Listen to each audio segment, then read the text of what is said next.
Hello there. My name is Monica Burns, and welcome to today's episode of the Easy EdTech podcast. It is 2024, and whether you're joining for the first time, 100th time, or for the 200th time, I am so glad you're here. I have lots of exciting things in store for you this year. Each episode of the Easy EdTech podcast is designed to give you ideas you can try yourself, share with a colleague, or bookmark for later in the school year. Get ready for stories from my time in the classroom, the work I do now with schools and districts, and my travels to different EdTech events, as well as practical ideas and inspiring stories from new guests each month. If we mention something you'd like to check out, you'll find the link to it in the show notes. So don't forget to head to my website, classtechtips.com/podcast, for all of the show notes and resources from today's episode. This episode is sponsored by my new free webinar, 24 Tips for 2024, Simple Ways to Save Time Using ChatGPT. I'll share tips for educators who are new to using chatbots and ideas you can spin and make your own if you're already diving into the world of chatbots. We'll look at ChatGPT, of course, alongside alternatives like Claude and Bard 2. Join us for the free webinar live on January 4th, or if you miss it live, catch the limited replay during the month of January. Either way, head to classtechtips.com/2024 for more details. This week's episode is all about Google Forms. Now, Google Forms is a versatile tool way beyond just a basic survey.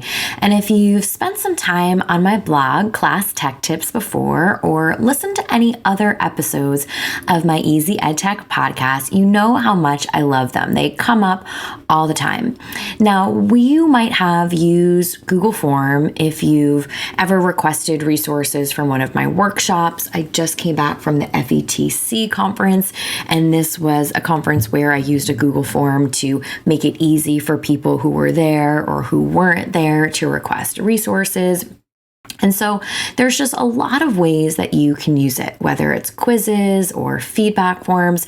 The potential of a form-based tool like Google Forms is massive, and there are lots of applications that can really transform the way you share classroom resources and tackle administrative tasks. So in today's new episode, we're going to explore what I like to think of as unexpected ways to use Google Forms.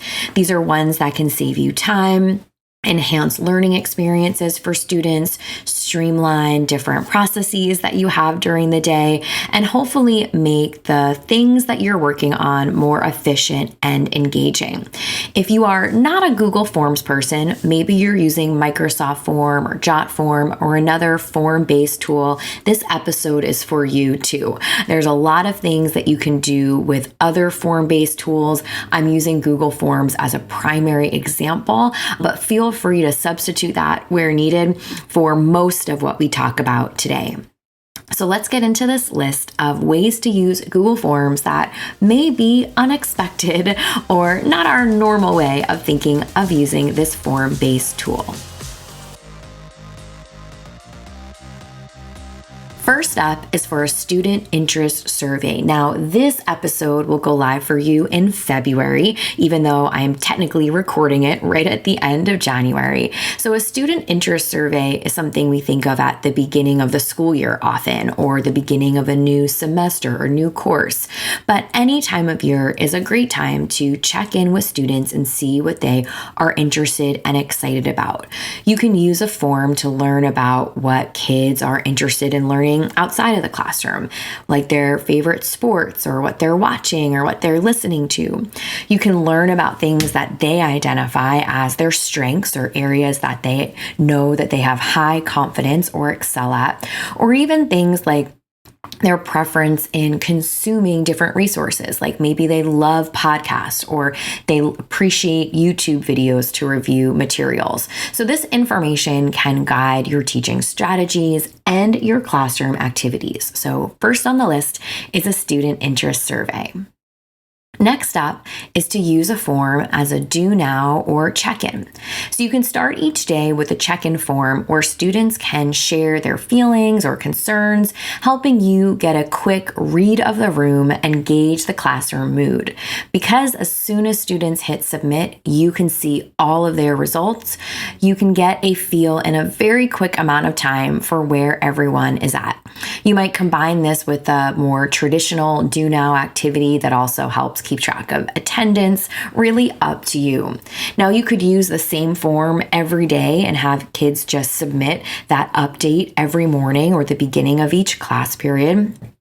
And you could even connect it to a QR code or a short URL like a bit.ly, making it really easy for them to go to the same form each day. It's time-stamped, and you'll see the results as soon as they come in. Next up is to create a checklist.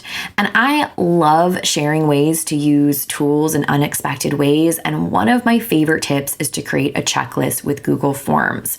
Now, as I mentioned, I just got back from the FETC conference in Orlando, and I did a handful of sessions. And if you've been at a conference the past year or so, you can probably guess that the AI or artificial intelligence sessions are usually pretty packed. People want to come in and see what people are talking about for AI.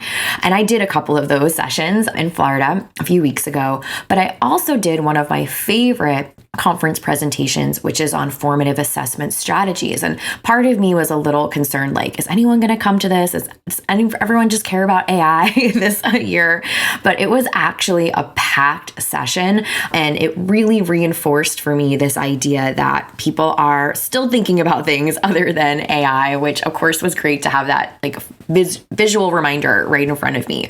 So one of the things I shared in that session is this idea of creating a checklist with Google Forms. So if you join me for a webinar or workshop, I often share the strategy. I take you step by step often on how to do it. But I also have a blog post, I'll link out to it, titled How to Create a Digital Checklist with Google Forms. It goes deeper into this strategy, so you can try making checklists with Google Forms too.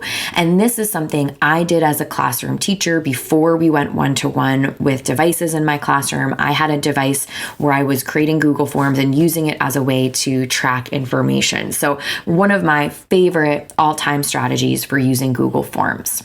The next one is to generate forms using AI. So speaking of AI, there is a clear connection. And if you were with me for one of my AI sessions, I talked about some tools that do this. So you can use generative AI to help you save oodles of time over the course of the school year. So in addition to ChatGPT, I'll include the link here for some of my ChatGPT resources in the show notes. So if you go there, you'll find it there. But you can use educational AI-powered tools, so tools that are designed for education, but have the power of generative AI behind it. Diffit is one of my go-to ones. I'll link out to that for you in the show notes as well, to create content to share with students. So one of their export options is Google Forms. So you're essentially creating a resource that you would share with students. Maybe it's a reading passage with some questions, and then you can export it as a Google Doc if you wanted to have it that way, or as a Google Form. So it's great because you can create activities that students can respond to right from within this tool. Conker, Conker, is another one that lets you export your quiz creation with generative AI into a Google Form. So definitely a place to watch this formative assessment, Google Forms, and AI connection.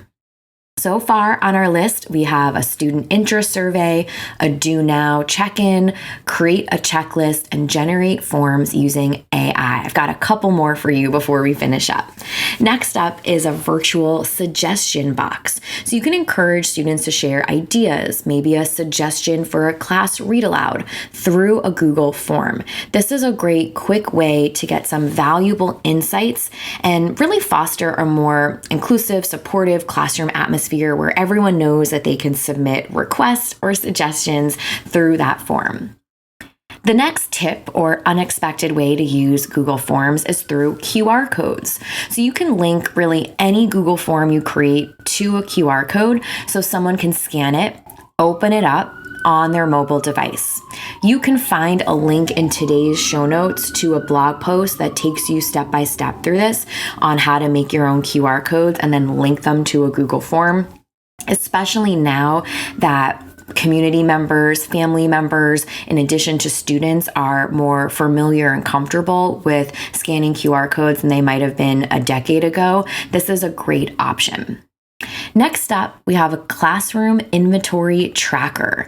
You might decide to use a form to keep track of classroom supplies, and students and teachers can note when items are taken, or maybe when they see that something needs replenishing, or you can even fill out a form that someone can fill out when they notice that something is running low. So if you are in a classroom environment, you might have students do this if all of a sudden all the rubber bands are gone right out of a station in the classroom. Or if you're in a space like a media center or a space where a lot of people are using it, you can build this into something that you ask people to do.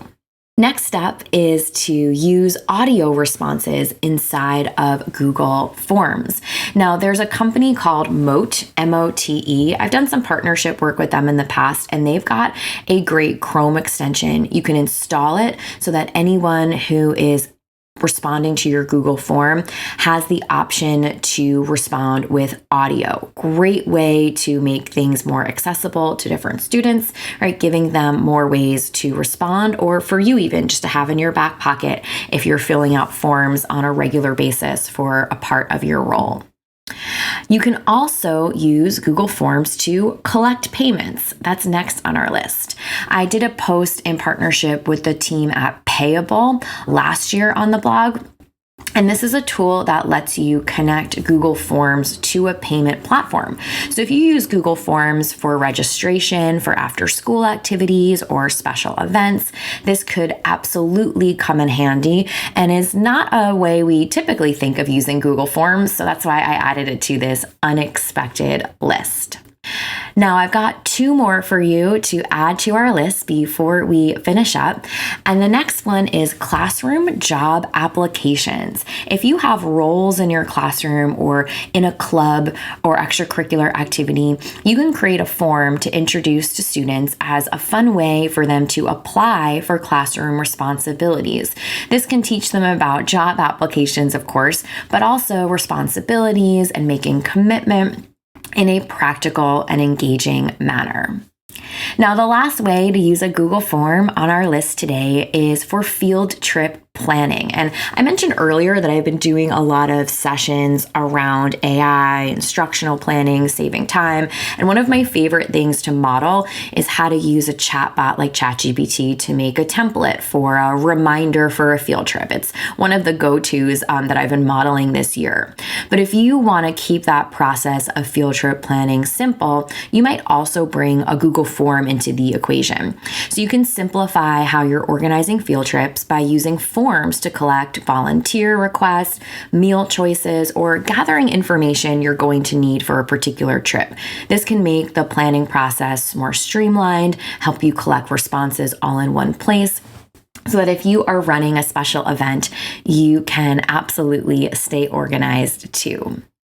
So here's the list of ways to use Google Forms that may feel a bit unexpected. And by thinking outside of the box, you can really harness the flexibility of Google Forms to strengthen a lot of things over the course of the day, whether that's classroom management or boosting student engagement or even saving time on some administrative tasks. So these ideas are really just the beginning, right? As you continue to experiment with form-based tools like Google Forms or Microsoft Forms or JotForm or another favorite, you're sure to discover even more ways to make the most of this customizable space. So if you've got something to add to the list, I would love to hear about it. If you get my weekly newsletter, you can just reply to the newsletter. I get all of those emails into my inbox. Or you can find me at Class Tech Tips on all the social platforms. I'm usually the quickest to respond on Instagram. So let's make this EdTech easy with a few key points from today's episode. Use forms creatively, surveys, checklists, and maybe an AI integration. Link forms to QR codes, try out audio responses, and integrate payment platforms. Try forms to help plan upcoming events like a field trip. Remember, you can find the show notes and the full list of resources from this episode by heading to classtechtips.com/podcast and finding today's episode number 253. This episode is sponsored by my new free webinar, 24 Tips for 2024, Simple Ways to Save Time Using ChatGPT. I'll share tips for educators who are new to using chatbots and ideas you can spin and make your own if you're already diving into the world of chatbots. We'll look at ChatGPT, of course, alongside alternatives like Claude and Bard 2. Join us for the free webinar live on January 4th, or if you miss it live, catch the limited replay during the month of January. Either way, head to classtechtips.com/2024 for more details. This March, we'll celebrate 5 years of the Easy EdTech podcast. To help celebrate, I'm hoping you can do us a favor. Leave a rating or review for the podcast wherever you're listening today. Spotify will let you tap on the stars, and Apple Podcasts will let you tap on the stars too and leave a 1 or 2 sentence review. A big thank you in advance for helping us get ready to celebrate this March.